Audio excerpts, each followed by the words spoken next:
Oh, apa ta iki? Kok jenengku paling dhuwur dhewe, paling akeh dhewe. Maksudnya piye ta iki Mbak Dia? Mbak Dia misi-misini tok. Mbak Dia, Mbak Dia, metu ah, Mbak. Napa Mbak Ida, napa?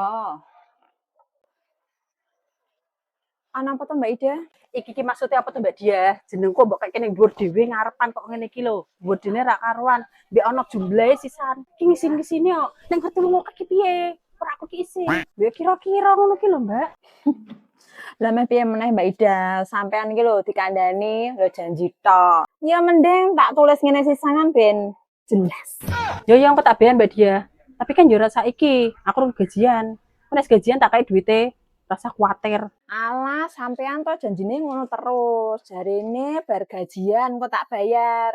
Mengko meneh ngono arisan kok nak entuk engko tak bayar. Janji-janji terus. Nek ngono ki to Mbak Ket biyen sampean wis janjine ngono wae. Ya daripada aku mbok apusi ngono terus ya kita tak pasang kayak ngene ben jelas. Ya wis lah.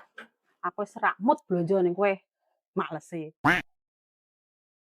Alah beneran aku to Mbak Ida. Sampean lho nek blonjo ngunanku mesti malah tetep tambah utang. Aku malah sing rugi.